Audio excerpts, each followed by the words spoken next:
Fresh Prince, Mario for Kids. Yeah. Like a lot of these shows, like they dealt with real issues. So what's your favorite? Who's your favorite? Would TV you dad? have mentioned? Let us know. Comments below. What this guy? Would you have mentioned Bill Crosby if it wasn't for his kid? Hey!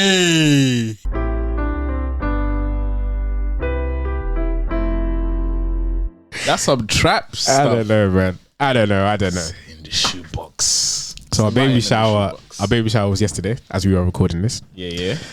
And I don't know what we're gonna do with all of our living room and kitchen presents. It's stacked. Like, yeah. Anyway, should we say, Nick and Beverly are superstars, isn't it? They're celebs in the hood, so everyone showed up. I don't know about double gifts. I don't know about that. Listen, your baby's sorted until they're like 3 or 5. It's mad. Defo. It's good, man. I used to hate on like baby showers and gender reveals and all of those things. Not hate, but I used to be like, why? Because it's an American tradition. Really? Yeah, gender reveals isn't a British thing. I never grew up ever seeing the gender reveal until I saw it on like MTV or TV in America. Did you not? Did you think it was just everyone does it? Yeah, nah. When I was in Ghana, they didn't do that actually. They don't do that, bro. We don't do that here. Yeah. So it's just kind of that's a good point. I've never actually thought about the origins. Hey.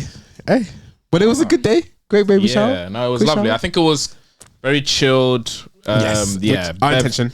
Beverly's family, your family went in like they Smoked they're the real MVPs. The way they pulled that together was lovely. I mean, parking was a bit mad. You guys are mad for that. I drove around for a good 1 hour just looking for parking. We had to listen. The venue was around the corner from the house. We couldn't travel too much. I can't even imagine. I think if we got a venue that was far from the house, it would have been peak, man. Yeah, with the back and forth. Yeah, because I was You would driving. have probably had to hire a van. Yeah, basically 100%. So yeah, it's one of those ones where you have events or whatever, man. It's just, But I'm kind of mad because I didn't get any of the sweet and sour chicken. With sweet and sour chicken. There was like a sweet and sour food went quick, bro. That was mad. I got there. I was like, what? Yeah. My mum was there for the prawns that Beverly's had of her family made. But she said by the time she got up there, there was nothing. There was no go. Do you know what? We actually originally we had more food, but I don't know what happened. Like people just took it all. Oh, mad. I don't even know if they're supposed to serve food at baby showers. This guy. But I guess it's just the one they're in. Yeah. Like, you know what I'm saying? Listen. But to us, everything's a whole party, man. You gotta run that. That's our people. That's what we do. That's what we do. Yeah. But it was a lovely day. It was lovely. It was chilled. I enjoyed myself. Yeah. The games were good, actually. I enjoyed the games. Did you? That's good. Yeah, and I enjoyed winning the games too. You did win the games. Yeah, man. What was it? You won. I don't even know why they put me on, man. Yeah, it's deep. You smoked it. It was unfair. What game was it? It was the one where you have to go around the table. Yeah, and grab the baby bottle. So it's like musical chairs, but for like bowls. Yeah. Instead of sitting down, you just grab the bottle. And you won. Yeah, man. What prize did you get? My competitors. Sorry, man. But yeah, it was like Skittles and some special kind of Skittles and candle. Nice. Yeah. The Skittles already? No, I haven't. Oh, nice. I'm savoring the moment. Let's get it. Yeah? Talk to him. Yeah, man. You need to work on that reaction time, man. Maybe you need to do a few more half marathons. Yeah, I'm sending for you, my guy. Dads in the Shed podcast, 2 dads and we're blessed, so we have to thank God. Parenthood's hard, so we listen and we talk. But Justin, tell him what's in the toolbox. In the toolbox, Nick, we got a drill to drill down. Dilemmas and the fact we have kids now. So hear us talk about how we raise adults from minors, covering every angle like grinders.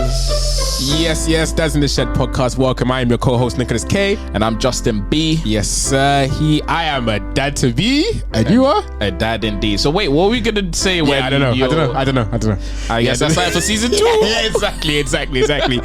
But thank you everyone for being here with us. As always, we want to give a special shout out to the fellow dads out there, the fellow mums, stepdads, stepmums, grandmas, aunties, nanas, grandpas, people who adopt kids, not animals.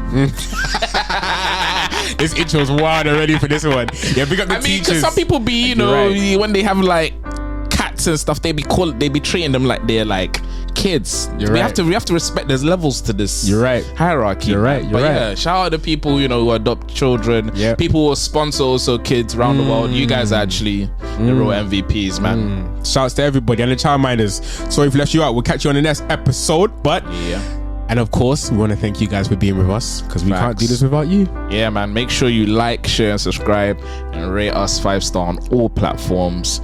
Don't watch this episode and do nothing. We don't need no pagans around here.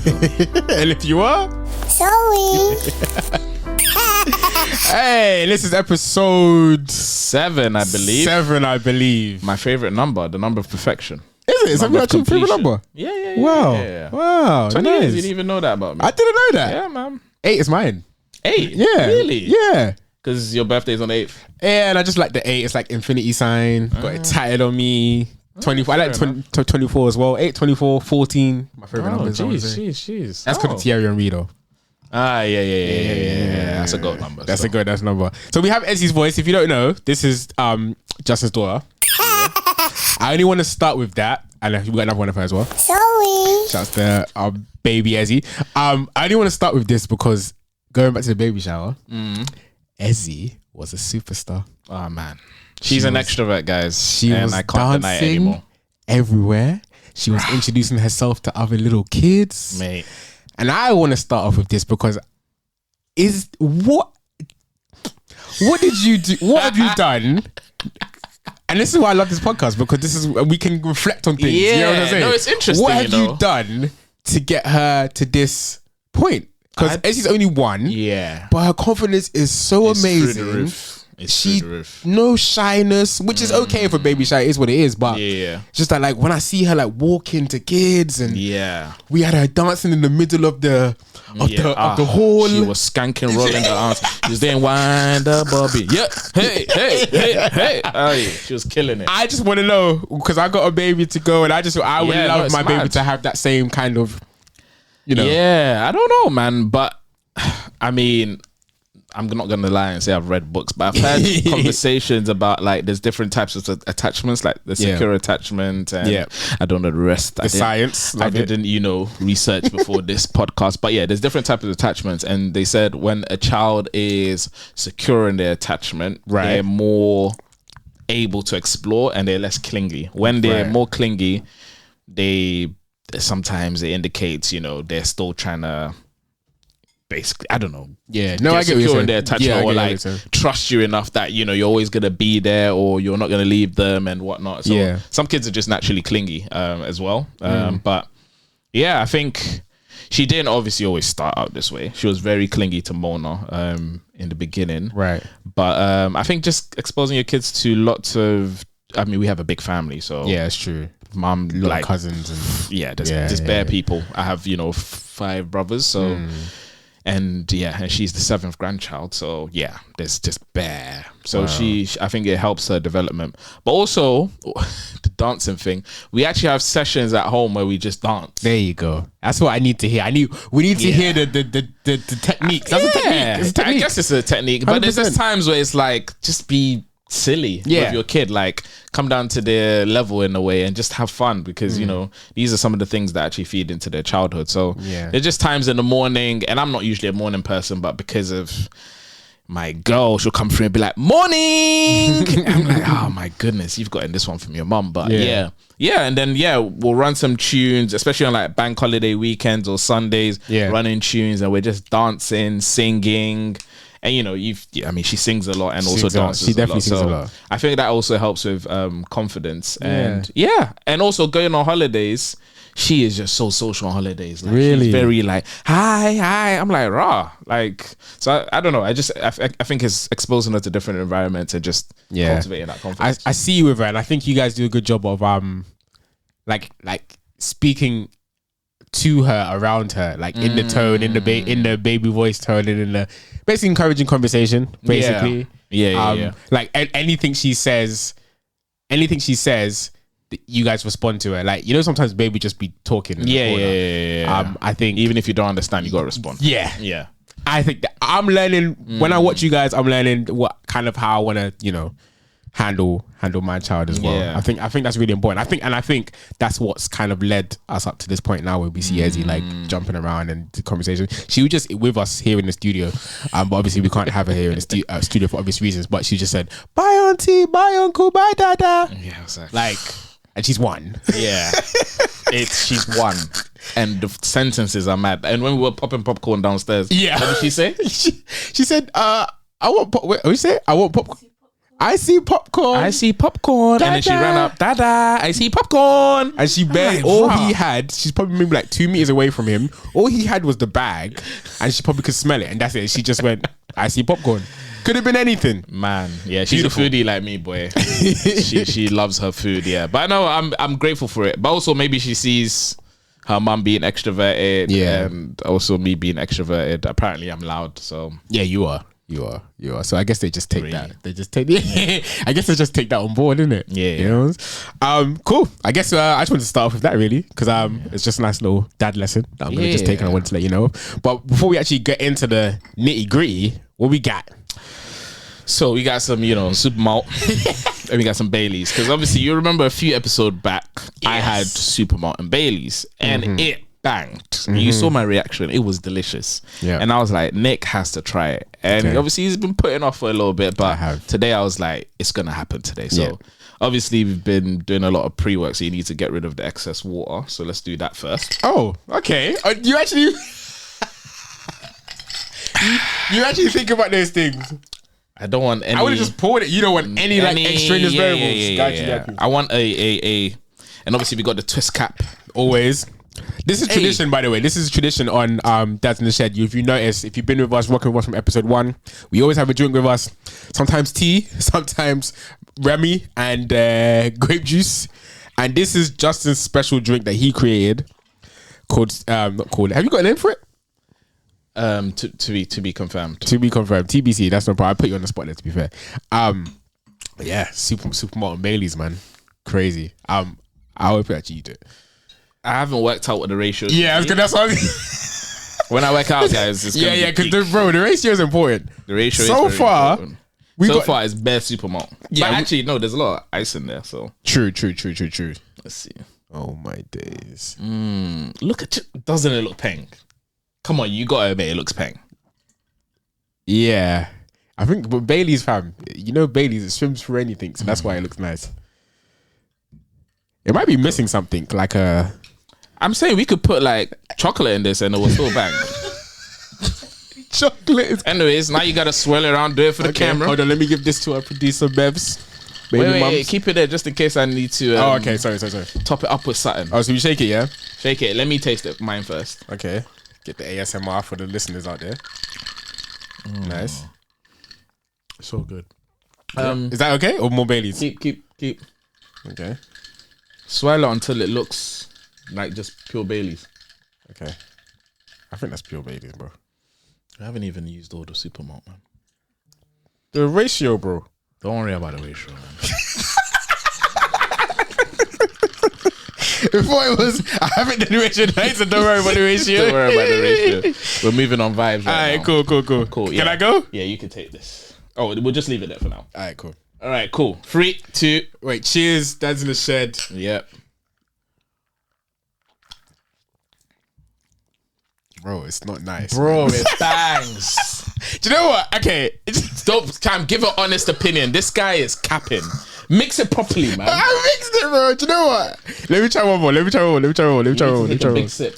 Do you know what? It's a strong taste of fufu I'm getting. Maybe you need to add more Baileys. No, hold on. But I think you look at yours and look at mine. Is it? We need like them. Use your finger, man. No, I'm getting both. It's fine. It's all right. It's just because supermalt is such a strong taste. But they taste similar. They do. I get the vision. It's not bad. I lied. It's not bad, but it does. You already had predisposition of hate in his heart. Out of 10, keep mixing it, man. Yeah, I'm gonna keep mixing it as we record as well. As out of 10, maybe I'll just give it average. Should I give it like a 5? 5 out of 10. What would you give it? This is a strong, no less than an 8, I would say. If you like Baileys though, If you like, I love Baileys. I think it's gonna grow on me though. It's just keep sipping it. We'll get his feedback at the end of the pod, and then we keep going. Cool. Okay.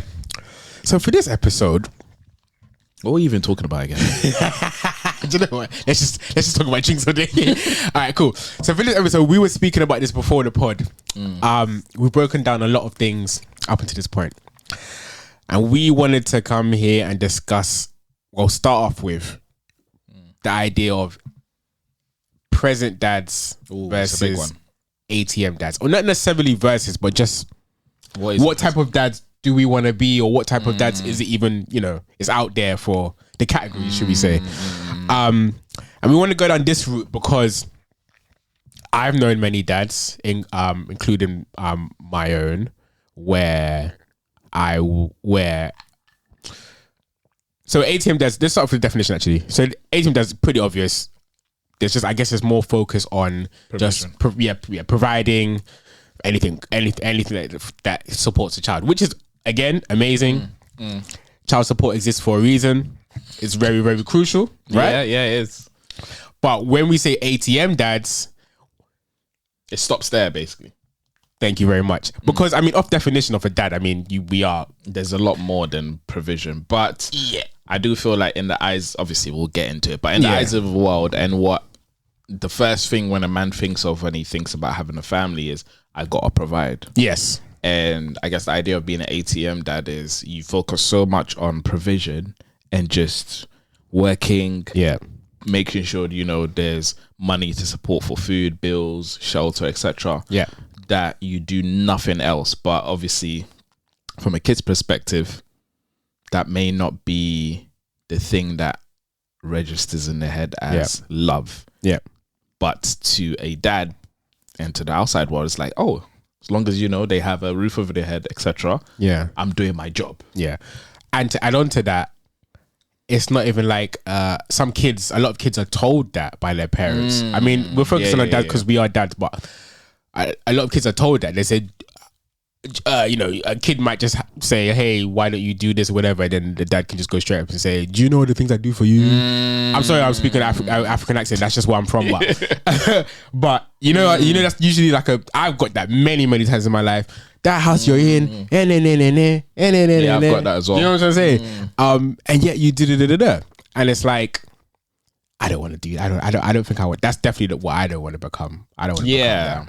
Nah, I completely agree. And I think for me on reflection, even in the years I've been fathered, I can probably remember more times my dad has, obviously given me something I've needed when we weren't beefing. Yeah.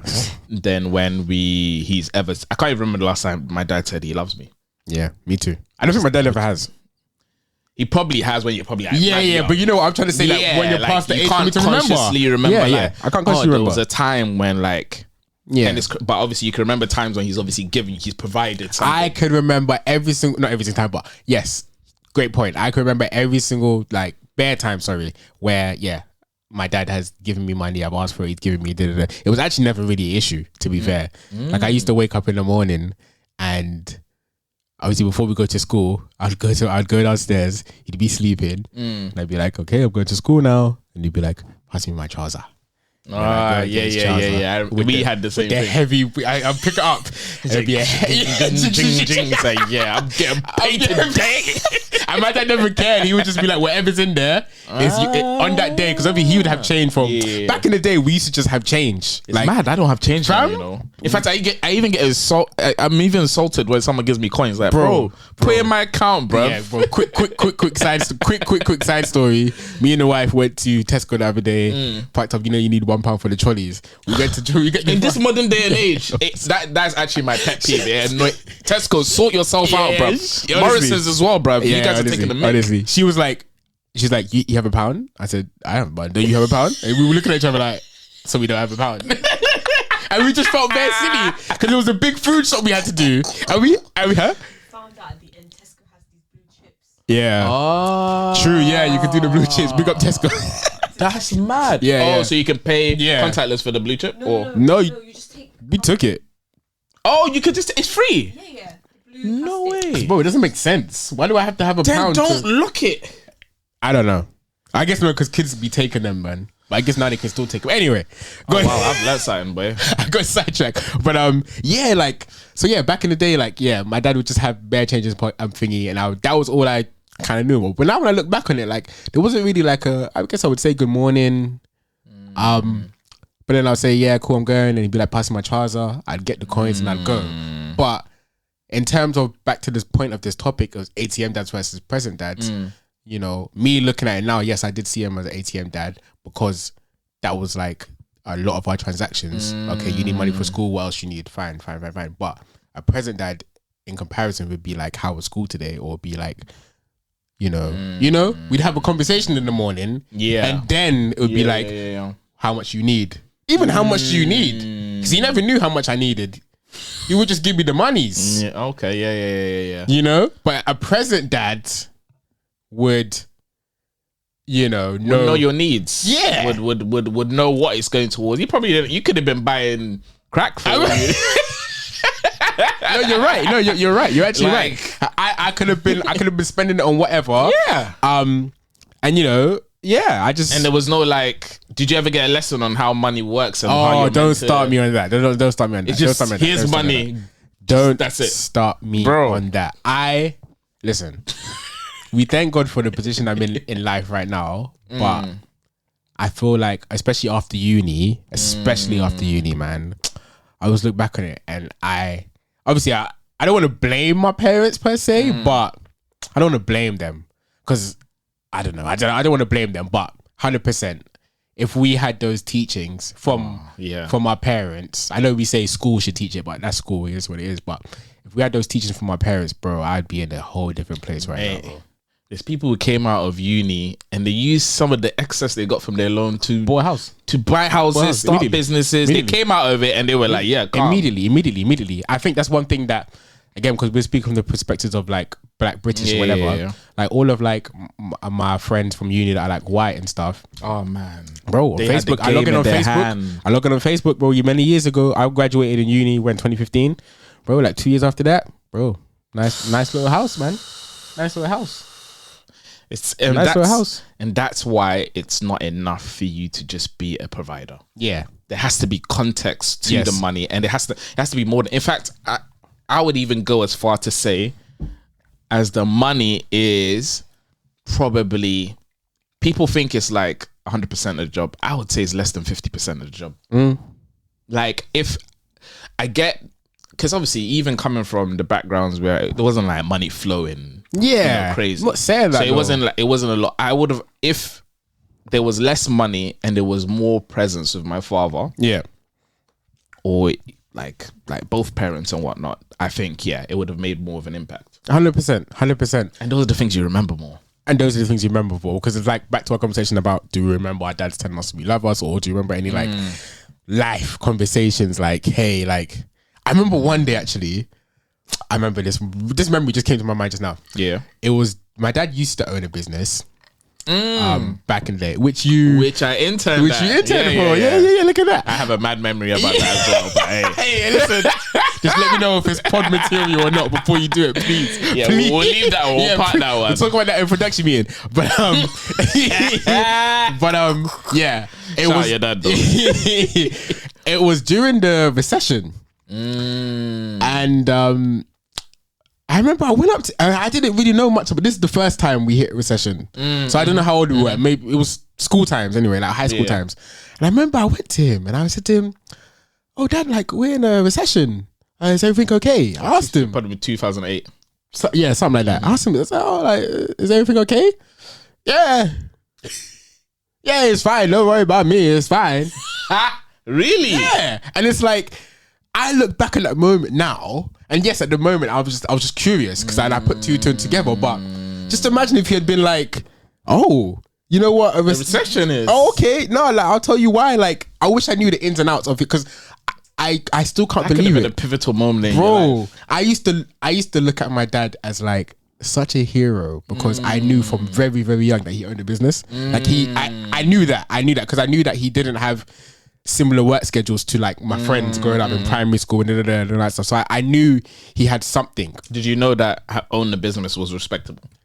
Did you feel a sense of pride from that? Yeah, because what he done, he was basically like not a teacher, but like he taught his expertise, which is all to do with housing and all that stuff. That's so he taught. He in a nutshell, the business was teaching people how to become housing officers. Oh, okay, yeah. So when I would go to his office, I would see how people would speak to him. You know, he had a receptionist and all of that stuff. So from then, I was already like, okay, yeah, this guy is yeah. He's the guy. He's the guy, Yeah. right? But just imagine if we spoke about that stuff. I was just putting stuff together in my head, like, okay, you got a business, but it's just like, imagine he broke it down to me, what, how, and from very that's young life age. changing, you know. ATM dad versus present dad. Even like now, like it's only now we've grown up that I feel like, I feel like in this country, especially owning a business, whether it's a small micro, whatever, is essential to like being able to get as much money as you can. Like, right. Knowing that model and how to, own the business to work the system to your advantage. Yeah. Like he could have put you on game, like there. Game. From early. Because I never really saw, because their work schedule was crazy. Like, and he obviously, and when my dad and my mum were together, how it worked is that it was his business, but like he obviously like brought her on to like help out from the beginning. Like she was very essential to building up that business. So it's like because they were both running the business, unfortunately that meant that we spent a lot of our times with not even aunties that much. Aunties like when we were younger, when we were babies, but as we were of age, primary school, whatever, we spent at random like childminders or we had a youth club that I would go. So we'd have school, primary school. Our youth club, thankfully, was like 2 minutes down the road. So from then, and they had a little scheme where the youth club would come pick us up and take us to the youth club. Yeah, so nice. I wouldn't see my parents from like when we left till maybe like 9 p.m., 10 p.m. every day. And then that's weekdays. Weekends, myth. Really? That was their teaching. Weekend was the teaching days for the housing officers. Yeah. That's when they would actually teach. Throughout the week they'd be planning, but like the weekend was actually like, okay, come into the office and we're gonna teach you blah blah blah. So in the boardroom thing. So did you have resentment for them for that stuff? Hell yeah. My parents didn't come to no assemblies, and I don't know if we spoke about this in the pod already, but they didn't come to no assemblies, they didn't come to no thingy, and I don't resent them for it, but again, this is just because the top looking into the crowd, and they're not there, and yet your boy Johnny has got all the family, the grandparents, everyone there cheering him on. It's not an important play in the grand scheme of things, but that moment, that feeling, meant everything. Yeah, and you come out and then you having other parents having to be like, "Oh, well done," and you're like, "But where's mine? Where's mine? I know youth club as well. Like some parents would come, like they'd have a specific pickup time for a youth club, but some parents would come so early and just chill. And the youth club, those were the worst days for me. I'd just be like, cool, man. Yeah. Cool, man. And it's not. And my dad was he had fun times. Like my dad. Like he was he had a lot of fun in him, right? So sometimes I'll just be like, man, if my dad was here right now, he'd make your dad look like some you know what I'm saying? Like, he'd make your dad look like some boring guy, because my dad, he would just take over the room. So I'd just be like, come on, man. Anyway, so I said it to say, I don't look, but I still don't. I swear to you, I don't. But what could they have done differently in that situation? Yeah. I think it just could have been there. Obviously, they're building a business, so actually time is a commodity which is limited. Yeah, I just think you have to ask yourself, like, is it worth it? Like, and especially if you're running a business. So any dads out there that's running a business and whatever, if you have like, is it a worthy sacrifice? Yeah, and did you need to? I look back on it and I'm like, all right, did you need to be there every day? Did you need to have that extra client that would have taken you over time? Yeah, could you have made that one assembly? Could you have made that one performance I had? Like, 100% you could have. What would have happened? What would the business have gone down? When you're the boss? I mean, I feel like sometimes, obviously, we hear a lot of talk about, to actually build a successful business, you have to have tunnel vision, and you're going to have to make some tough sacrifices. And unfortunately, a lot of people feel like it's just part of the journey, sacrificing your family. Yeah. Why don't we have enough examples of that not necessarily being the case? Because I'm pretty sure people are building successful like businesses and they're bringing their family along the journey. Yeah. And the only example I have in my head is Toby Nwingwe. Is that his name? The artist. Right. Yeah. His family is he actually says you can't book me if my family can't along. Yeah. So he's a prime example. Yes. That you can do it with your family. It's a choice. It's a choice. It's a tough choice because it might take some money out your pocket, but if your talent and what you're building is actually solid, people eventually will get the message, be like, yo, you know what? It's a whole package. Yeah. Funny enough, to link that story is so at work, obviously we had Bryson Tiller the other day, and he was saying that he brings his daughters on tour. Right, and then Manny, my presenter, he was like, "Raw, like that's a bit wild. Like, why would you wanna bring expose your kid to that environment?" Yeah. But he was like, "Don't worry about that part. I'm protecting them." But he was just like, "I have to be there." But at the same time, he was like, and it's so relevant to what we're talking about because it's like, of course he has to be on the road. Yeah. But like he acknowledged, like he looked at us all and he was just like, they're my daughters. I have to be with my daughters. And that's it. And it's as simple as that. I think there's many dads that would just go on tour and be like, I gotta get this money. I have to get this money. Yeah, but he was literally like, it wasn't even like a discussion, but he was like Manny was like, respect that, bro. Man. Shout out Bryson. Bro, shout out Bryson, because he was like, Manny was like, whoa, like why would you do that? He kind of not judged him, but he kind of looked at him like, oh, that's a bit mad. Are you sure that's okay? But he was like, nah, they're good. Like they have so much fun. Like I keep them here. They come with me here. Travel with them. I think people have obviously a mixed conception that obviously backstage is like wow. Yeah, I think that's what it was. Yeah, but it's actually you're forgetting like these people have like security. They can shelter them from a lot of things. They're not on stage. Yeah. They're not on stage, literally like with the madness. They could be obviously having their own fun, but at least when they come out of the performance, they can have interaction with their kid, and I think that's beautiful. In turn, I would hope, and I think we can assume that those daughters would now, his daughters now grow up, and they have a specific idea of a better idea of who their dad was, where he was, on doing work and all of that stuff. So. Yeah, I respect it, man. I feel like that's it. We need to prioritize. I don't think a lot of people see their roles beyond the provision, and this is why the ATM dad thing I think is very toxic. Yeah, because if you see, because the whole point of why you're motivated to provide is because of the end point, right? To help your family. 100. But if you don't see that helping your family is more than the provision, then you actually cause them more harm than good. Look at the science. Look at the maths. Which is. No, it's big facts. Big facts. It's crazy, and I feel like in even the situation with your mum and dad, I'm pretty sure even if because they in business, there's seasons where you just have to put in the extra effort. I hear that. I feel like especially when your kids can understand. Because how old were you guys at that stage? What, throughout that whole saga? Yeah, just as small as I can remember. That's always been up to high school. I want to say up until secondary school, because then context, my dad left the house, so he probably left when I was like year 7, year 8. So when they divorced, so yeah. Okay, but at least it was going on at a point where they could have actually consciously sat you guys down and be like, "Listen, guys, I'm sorry that we're not present, but we're doing this for us." And at least you would have had that footnote in your head throughout. Yeah, and that may have made a big difference. 100%. Yeah, it's just something to reflect on, man. And it's just I like to talk about it. I love to talk about it because it's kind of like shaping the dad I want to be.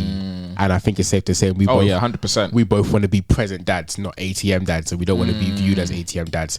And obviously the worry is that I'm not trying to say like that was in. I don't think anybody says, wakes up, and says I'm just gonna give my exactly. But it's just you just don't want your children to look back and think money. That's all. I feel like this is where when we talk about generational curses. We think about it in such a big way. But a generational curse for me is literally something that was done to you. You know no better, and then you pass it on, and it's something that's actually not good. It's toxic. Yeah, and you just keep playing it on, and never actually learn how to break that cycle. And I think this ATM dad, especially in loads of cultures, not just African cultures, is a generational curse. Yeah. True. Do we now, I've got a question now. do we apply that same rule to aunties and uncles? Because I feel like I grew up with a lot of ATM aunties and uncles as well. Is that okay? Because they're not the immediate family, or as in everyone should be present for them to just be providing. Yeah, I feel like they're not the primary caregiver, so it's called you can never put that standard on them. But of course, if you can do more as a brothers and sisters and what, but obviously if they especially have their own family, hey man, I don't think I'll ever have salt for any aunties and uncles that didn't do much. I think my sister. But I have salt for aunties and uncles who weren't present, but then expect the world. Got you. Come to wedding, you expect. Yeah. That's baby shower. Don't get me started. Don't get me started.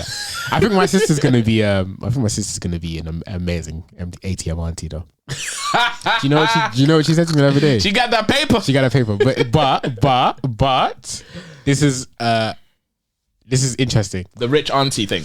Yeah, this is the back to the rich auntie thing. And I know we can say rich auntie, just think, okay, you can think an auntie just going to give money and go away. But let me tell you what my sister told me the other day. That was the cutest thing. Okay. I want to say it's probably the cutest thing I think she's ever said to me. Oh wow. In fact, let me pull up the message because I don't want to get it wrong. I don't want to get it wrong. I want to verbatim. I want to read it verbatim of what she said to me. And I could not believe it. And so yeah, I know you guys don't really know my sister, but she isn't really, she can be quite cold sometimes. She's most of the time. Yeah. Got a strong personality. But I love her to bits. Yeah. Because she is who she is. And I love her in spite of that. But this is what she said to me. So we were speaking about just about I asked her, I said, oh, you're gonna be an auntie soon, are you excited? Right? Because I just tried to draw emotions from my sister. So it could be anything. I just ask her mad emotional questions. So she was like, I'm fine. Yeah, no. Right? Then I was like, yeah, cool, whatever. She said to me, word for word. Oh, another thing, because she's actually really helpful she's offered to, her and my mom offered to buy us a buggy. Oh, nice. So that's amazing. Yeah, so that's really, really nice. That's really, really nice. So then she was asking me about the buggy, blah, blah, blah. I said, yeah, I'll let you know. This is what she said to me. Sorry, I'm building so much suspense. You are. She said, I'll start a child pension pot for them. If I start it now and pay in every month, your child will be a millionaire by the time they're 18. Hey, lock off the pod. Shall I lock it off? I can lock it off, bro. Hey, Nicole, you're the best, man. Honestly, see that kind of mindset, I respect on so many levels. I mean, I think every parent should be doing that first and foremost. 100%. But the fact that she's, man, that speaks so much volumes, bro. She's looking at the future, present, yes, and everything in between. And I think a big inspiration and motivation behind it is that. That's not what we never had that growing up. I don't think anybody told us that. And I think my sister looks at it as because she's doing really, really well, like in terms of her work and stuff. So I think she's looking at it like, okay, I don't want to call it generational curse, but there is like, how we spoke about lack of financial literacy and lack of and how we'd be in a better place if people told us certain things and encouraged us to do. Facts. I think it's more than saving from when we was younger age. I think she knows that, she sees that. So when she said that message to me, I think all of that. Like she's trying to break curses. Yeah, because this the baby that we got coming is the first of us. So I think she's looking back on it and she's like, just like, wow, you do this. Let's do this. Let's do better for the generation that we're gonna create going forward. And it's not even her child. It's not even her child. Big up my sister. Sorry, MVP. Oh yeah, that's true. Thank you, producer baby mum. The SIF today. As we're recording right now, we have officially 4 weeks until due date. That is true. That's a good point. 4 weeks. That's a month exactly. Yeah, bruh. Yeah. And it could be obviously sooner than that. But when are you 37 weeks? Well, I mean, on the dates, the 6th of May today, so the 6th of June is our due date. Oh. Yeah. Yep. That's a madness. How are you feeling? Me? Yeah. Oh, sorry. You're the one in front of the camera. I was in the start. Do you know what it is? This guy went to the bro. 4 weeks Sometimes later. I literally take myself there whenever I speak about it, like every single time. It's funny you're gonna catch that on camera how my eyes literally went there. I'm good, man. Like I'm good. Like it's just like I'm excited. I think as we get closer, like it's just want to get out. Yeah, one and done. Yeah, it's just like I'm ready now. Like Hey, lock in for season 2 where we get the birth story. When you get the proper. And he everything. goes from a dad to be to a dad Indeed. Yeah, man. I'm excited. I'm just excited, bro. I'm excited. Oh, that's cool, man. Nah, I'm excited for you. Yeah. Right. So, what are you taking into your, obviously your role as a parent? What is being present look like for you now that we've experienced what we've experienced? What is being present as a father? Yeah. It's a tough one. It's a tough one to ask. So I want to say, speaking very, very vaguely, you have to forgive me, but I want to say communication. I think that's big because I feel like with everything that we've discussed today in terms of like lacking and stuff, like, bro, like, it's all communication. We were speaking about, we wasn't told this and we wasn't asked about this. Like, it's communication, bro. True. So It's true. I definitely am very, very big in that. So I'm gonna do my best to champion that, and and just try, and also try to read between the lines as well. I won't know until obviously I get there, but it's just like sometimes your child gives our children are gonna give us signs. Yeah. Doesn't matter. It could be for anything, good or bad. Whether they're really, really happy about life or whether they're really, really sad about life. I just want to make sure I can read those signs. And I feel like that's literally a foundational thing you've just mentioned, because if you're at work, you know, getting that paper and your child is literally going through identity crisis, puberty, religious crisis, trying to work out if they believe in God, work out if they, in this modern age, whether they like boys or girls, whether, you know, what career they want to go into, like, or if they're getting bullied and whatnot, you're not always going to get that verbally. Like, even if you're like semi-present where you're like, oh yeah, we have conversations in the morning. Like, to actually be present is actually being able to read not what they just say verbally, but also their changes in behavior, changes in, you know, actions, changes in, you know, patterns. And you can only spot those patterns if you're there enough to collect that data. To notice the difference. Yeah. On this day, what's going on with you? So that's literally, for me, that's a foundational key about being a present dad. You have to be present enough to notice trends, to be able to react to it and actually parent your kid. You're coaching them through so much changes, like, and if you're not there with all the wisdom of actually having gone through it, then there's like a thing where it's like, if you're not learning, if you're not parenting your kid, someone else is. Like, whether it be, say that again. If you're not parenting your kid, someone else is. Whether it be teachers, whether it be friends, whether it be aunties who may have a toxic way they've grew up, obviously you, as a dad, you're thinking, oh yeah, well, at least the mum is there if you're in a 2-parent household. But a mum can't do it all. She can't. My mum has done it all, but even now I still look at it like, but you know what I'm saying?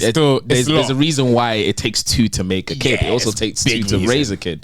So as much as, you know, single mums or single dads will try their best to plug the gap, it's just not how it was designed. That's not how God made it. So for me, it's like, it takes 2. And what's something you're going to notice is going to be different from something, you know, Beverly's going to notice. So if there's only one eyes, you're going to miss stuff. But then, okay, so in that case then, just to play devil's then, what do we tell the single mums and single dads out there? I mean, we can't tell them that we can't, we can't say can't because we've met so many that are doing it. And we know some people are doing it right now. But then, goodness, I can't relate. I can't relate, and I feel like it's a tough situation. And I mean, if any single mom or single dad is completely honest, they're doing it, and they know it's not the ideal situation, and they will tell you that it's hard. It's completely hard. True. And it's intentionally hard because you're doing the job of 2 people. So it's not going to be perfect. You'll probably get through by the grace of God, because, you know, I believe, you know, we have Jesus and we have God to help us through these things. And obviously He designed it for a reason. But it's going to be tough. And I feel like that's where I feel like if you're a single mum, for example, you have to be intentional with the male company you keep, because they're basically going to be supporting and plugging the gap in what your son or daughter receives in terms of what you expect from a man and what is a man, what is a boy, etc. So that's your role. You need to play. And I think it's also good for you to expose them to good male role models. Yeah. They may not be around them constantly because you're still a single parent, but it will make a huge difference. It will help the balance. And same if you're a single dad, just being around good female examples, whether it's aunties, Uncle, grandmas, best friends that are females. Just make sure you expose them to that motherly. Yeah. So I feel like it's actually necessary. I'm with you. I agree with you on that. When, just to go off peak and just to turn the car a different direction. Yeah. When, as we're speaking about ATM dads and present dads, a TV dad came to my mind, and that is, you've seen Everybody Hates Chris? Yeah.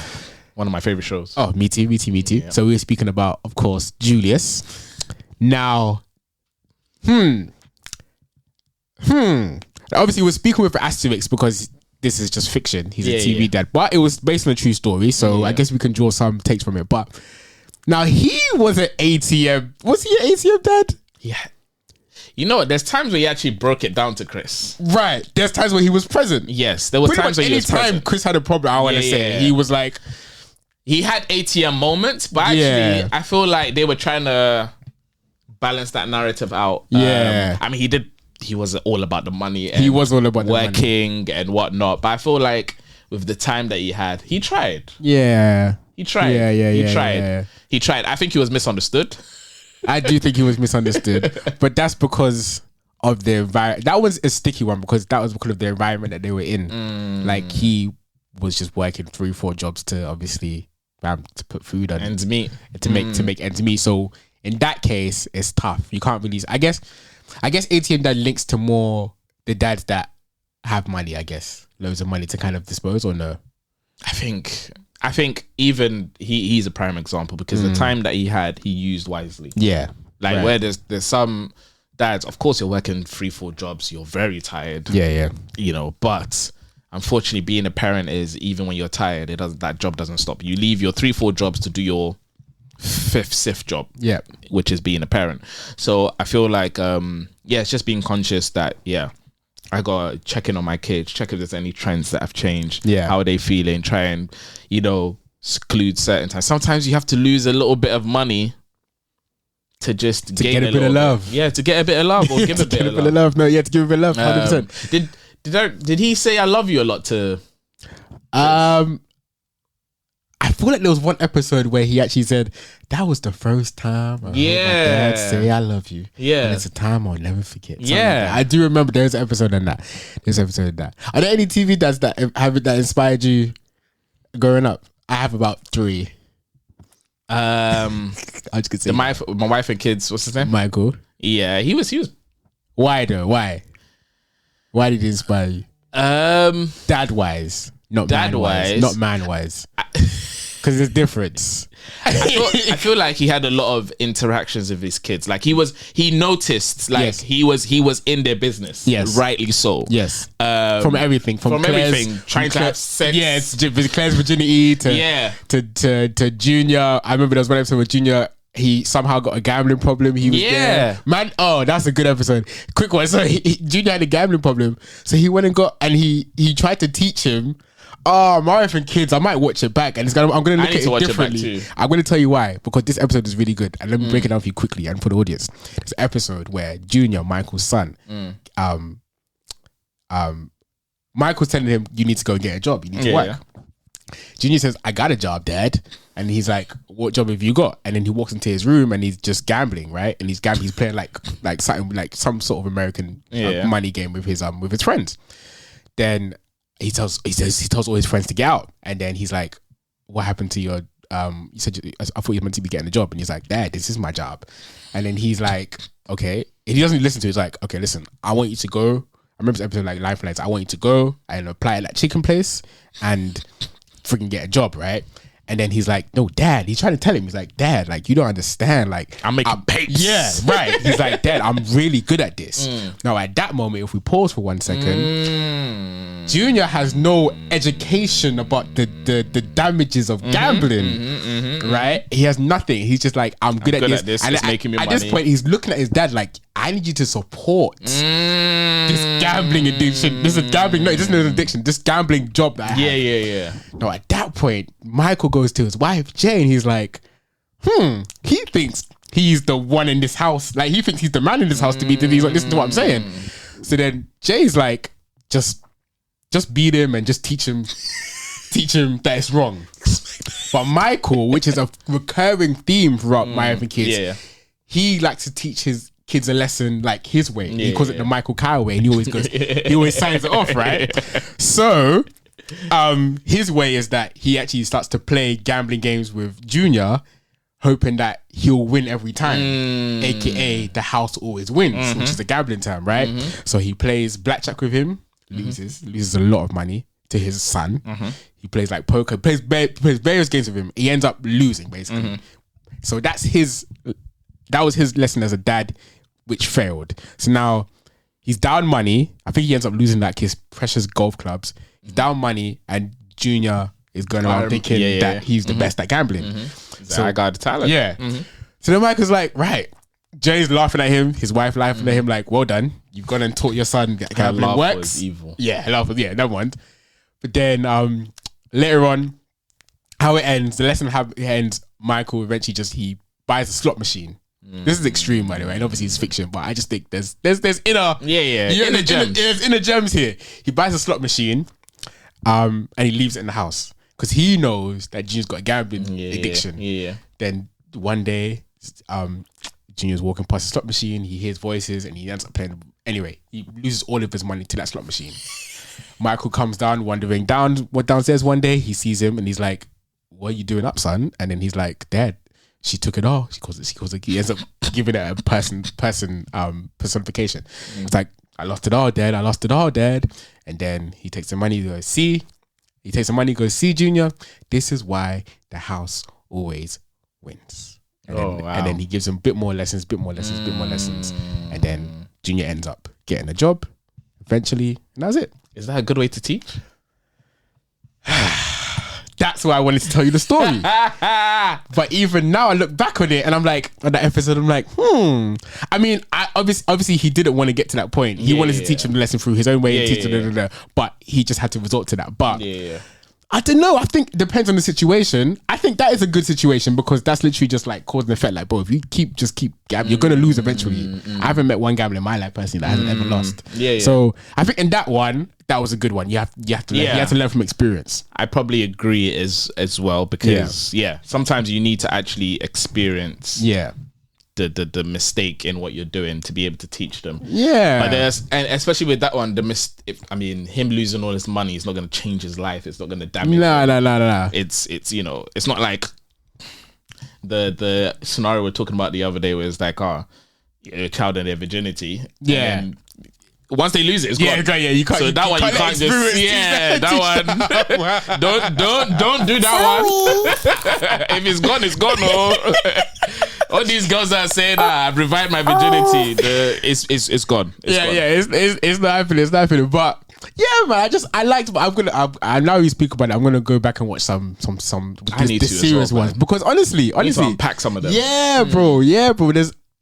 Going back to our main original question of TV that inspired me, like that is a TV that actually inspired me, man, because of his just intricate his approach to certain things was really good. Uncle Phil, Fresh Prince, he was a bit too serious.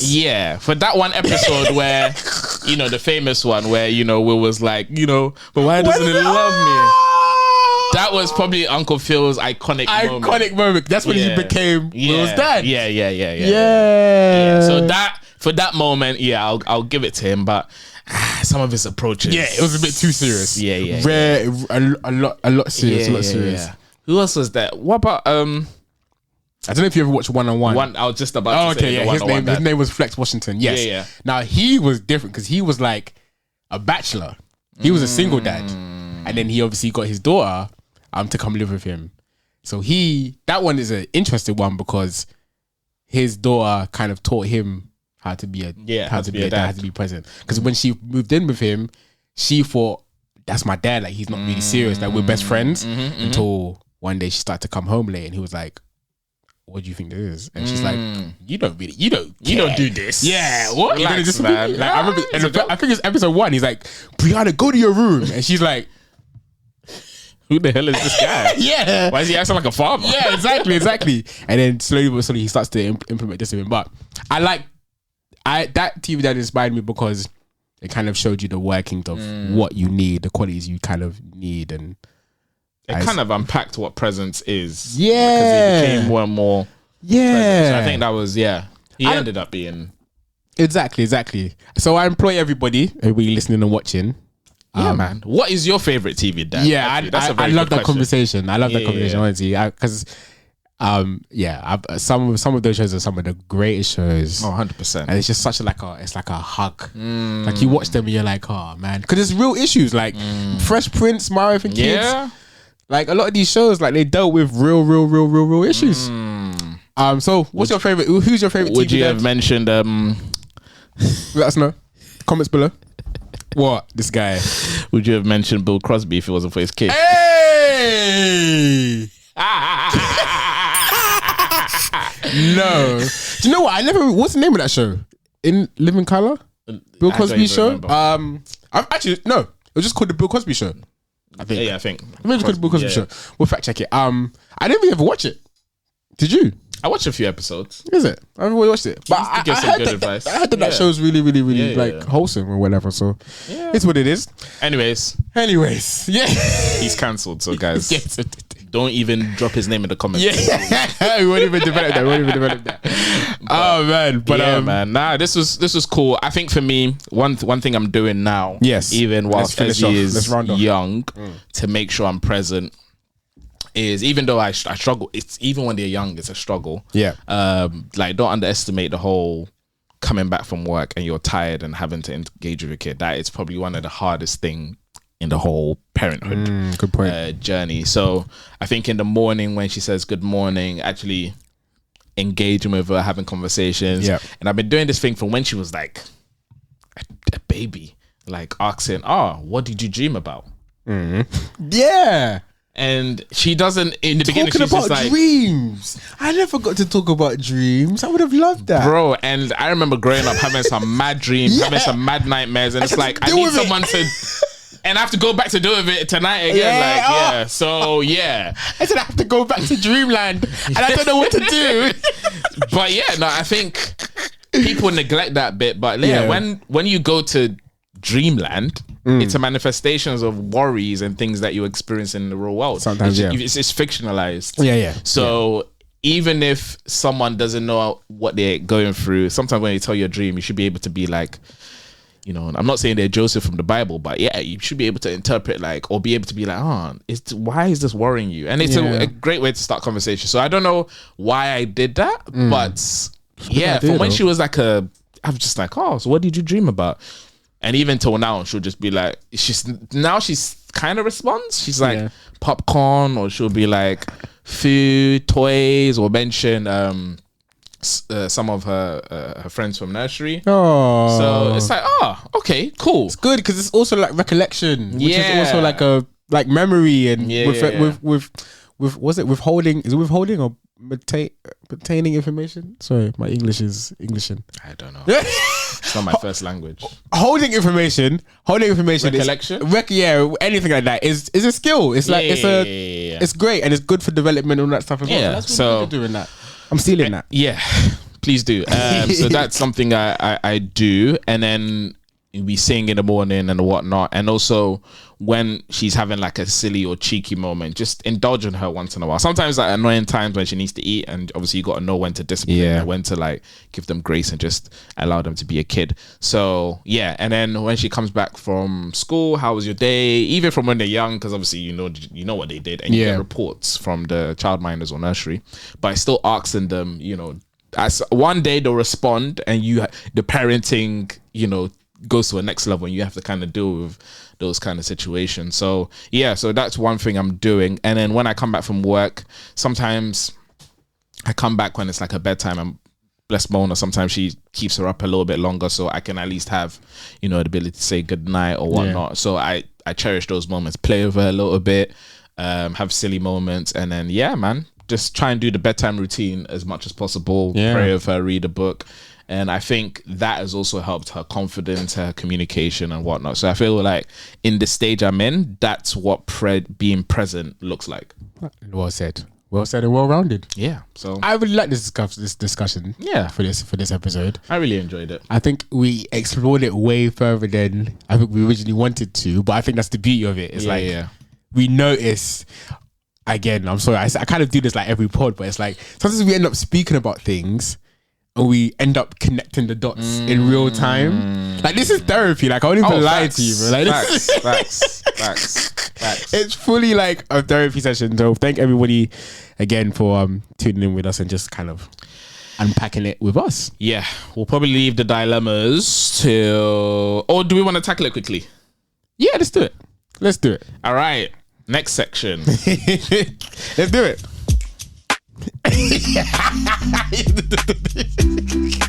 Dilemma. So if you don't know, shout out. We haven't even listen. Yeah. Shout out the beat maker, the hit maker, Thriller, the producer. We should have probably done this on episode 1. But forgive me, my guy. But this beat is by the coldest producer you'll ever meet, and also the nicest guy you ever meet. Shout out Thriller, man. Wheel. Hit the beat. Whoop. Big him up. Hey, fire. Yo, big him up, man. Big him up. We're gonna put that there as well. So yeah. Shouts to him, man. Big beat. Cool. All right, let's go. Dilemmas. We got a spicy one today. Let's get it. All right. My 7-year-old son swore in front of my boyfriend. He told him to stop, and my son ignored him and swore again. So my boyfriend smacked him on the legs. My son cried, and I switched on him. But was I in the wrong? P.S. He's not the dad. Sorry. Thank you for sending that dilemma, by the way. That's guys, email us your dilemmas. But yeah, that's a bit of it's a sticky one. You first. But thank you for the details. You first. 7-year-old, they know what they're doing. Yeah. So yeah, that's conscious. So him swearing is obviously a no. It's not good. But modern day age, probably from online, or he probably heard the mum or someone saying it, or even him saying it. Yeah. So that's not good. He told him to stop, so he didn't go straight to smacking.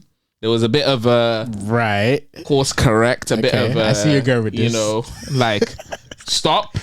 We don't know. I mean, again, I would like to know if he did it like multiple times, but you know, we'll take it. As we're reading twice, and then maybe it's the way he did it. It was like, I've just told you to stop, and you're just like, well, imagine F you, and then, or you know, S or whatever, and then you're like stop, and you're like S. Yeah, that's disrespectful. That's intentional disobedience. Yeah. Okay. Let's continue to unpack it, and then he smacks him on the legs. I respect him for he didn't smack him on the face, he smack him in the head, didn't smack him in the vulnerable spot, which I feel like there's certain places you shouldn't hit a kid because it's abuse. Discipline should always come from a place of love, and if you're doing something out of love, you're not banging someone in their face. You're not doing it in a disrespectful way. You're just doing it to try and reinforce their arm. Of course. So I feel like he was intentionally trying to show that he's disciplining him, but not trying to abuse him. Yeah. So I respect him from that. And then, and then the last bit, he's not the dad. Right? He's not the dad. Where is the father? That is the question. That's the question. But we can assume that obviously because they're not together, obviously. Yeah. She has a boyfriend and he's basically playing a stepdad role. They're not married. They're just boyfriend and girlfriend. We don't know how long they've been together. But he felt he was rightfully in the position to discipline. Is that right or wrong? I'm going to go I'm waiting for you to get there, man. In my opinion, I think he should have disciplined the child. But if they hadn't discussed whether he's allowed to smack the child or not, he shouldn't have smacked the child. Right. But children need a smacking. So for what the child did, I won't lie, 7-year-old, that it deserved a smack. I would have probably smacked him myself. Okay. My response to that. So what was at the end of the day? Was I in the wrong? What was it? She said she switched on him. Yeah. So which shows that clearly they haven't had a conversation about. Yeah. Maybe he's allowed to discipline, but they never had a conversation about. Yeah. Smacking my kid. So she switched on him, and she said, "Was I in the wrong for switching on him?" Yeah. Okay. Was I in the wrong? She's the mum. Okay. I think this comes down to. Doesn't sound like it. But this comes down to needed discussions about discipline. Yeah. Especially if it's a stepdad, stepmom situation. I think that conversation needs to be had as soon as, maybe if you move in, or as soon as you spend more than an hour and you know you're going to be spending hours and hours with the kid. And I'm saying the discussion needs to be as simple as do not or yes you can smack my child if they cross that line. Now it sounds like that discussion wasn't had because she switched. Because he switched and she's asking whether or not it was right or not. Yeah. So I'm saying if you had that discussion, fine, it is what it is. But if you had that discussion, then you're gonna have to ask. You're gonna have to check your moral compass, I guess, and just decide from that moment. At least I guess that is a perfect opportunity for you to have that discussion. I don't think you can switch. You can't switch on him because you never had a discussion, and that's his. That's a different take, fam. And that's his upbringing. If we got brought up to be, we got brought up beaten. Yeah. And in that moment, obviously, that's what we know, and that's what we know. Is discipline, right? Yeah. So if you never had a discussion with him or her, whoever it is, okay, this dilemma. If you never had a discussion with him and that's happened, I don't think you can switch on him because that's what we know. That's what we know. I don't think you can switch on him. Because I don't lie, in certain environments, if you went to an African auntie, you swat, they will just slap you. Yeah, it's just they don't care if whether you're their kid or not. They have. It's what we know. Listen, slap you. Listen, it's what we know. It's what we know. So it's like I don't think you can switch on them, but I do think it's a perfect opportunity to have that discussion. That's my answer. I do feel like he was trying to be respectful. He didn't do it recklessly. Sounds like it. Yeah. So give him some grace. Yeah. And the fact that you're asking, was I in the wrong? There's a part of you which kind of feels like you would have probably smacked him too. Yeah. Should have probably, if it was you, it's just the fact that it's not your hands. By the end of the day, he's your boyfriend. Yeah, cool. Marriage is a different level. So if he was married to you, I would say he has the right, in my opinion. But the fact that his boyfriend, I feel like, if the conversation hasn't been had, he should have left the discipline into you. But I do feel like if you guys are long term, the stepdad always should end up with the right to be able to discipline the kid, as even to have a conversation and agree. If you both don't agree to smack, then fair enough, you guys operate on that. But if you both agree that smacking is okay, he's seen you smack, he has to eventually get that right to be able to discipline the kid the same way that you have. In my opinion. Agreed. So yeah, but we help. We helped gave you some sort of. Yeah, man. Light to your dilemma, man. Yeah, but have a conversation. Communication, big foundation of every relationship. Big thing is what we discussed throughout this entire point. I think maybe since episode 1. Actually. Yeah, facts, man. If I'm honest. And your son's a naughty one, bro. You shouldn't be swearing. And also, that's also your son. Yeah. So like, you also have to have some sort of accountability if he feels like he's comfortable enough to be swearing. So yeah. I don't think she should switch on. Nah. I don't think so. She should have had a conversation. Yeah. If he smacked him in the face now, switch. Yeah, that's it. Switch. Like how you said about the vulnerable spots to get smacked. How about the disciplining with love and disciplining with like. Yeah. You know ones? That was okay for me. I don't know. Yeah. But you guys know what it is. Please check the email and send in more dilemmas. It could be anything. It doesn't have to be as serious as that. It could be anything. Like my child doesn't eat sugar. Yeah. How are you guys dealing with your child and sugar? And we'll that's answer. a whole different topic. I bet you have. He's ready to go for that as well. Because Eddie would say, you're abusing your kid. But hey. Oh, Eddie. Uncle Eddie. We should get him on the pod as well one day. That would be amazing. Too much swearing though. Yeah. That would have to be a biggie one. Do we have dad jokes for this episode? If I can get my phone, I can pull one up. Cool. Mona, as you are watching this, please clip this out. All right, let's find some jokes. Wait. Oh, I don't even have a phone. Oh. You find your joke and I'll use your phone and I'll find my joke.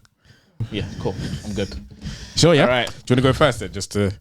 Who went first last time? I think I did. No, I did. Because I said a triangle. Yeah, so...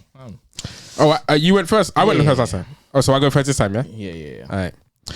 And we are back. All right, so ready for your dad jokes, yeah?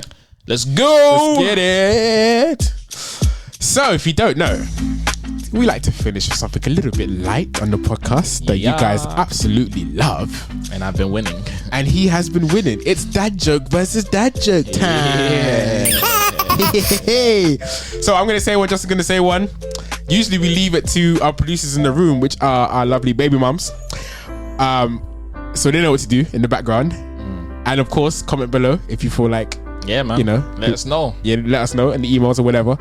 But I'm going to go first with my dad joke. Please do. Are you ready? I am very ready. Oh, I did an abrupt end there. My bad.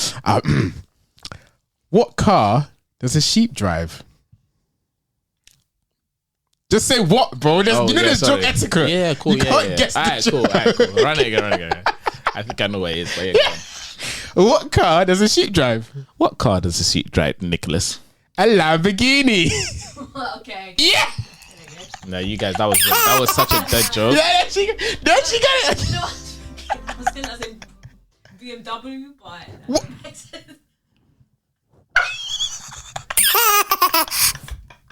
What? A BMW?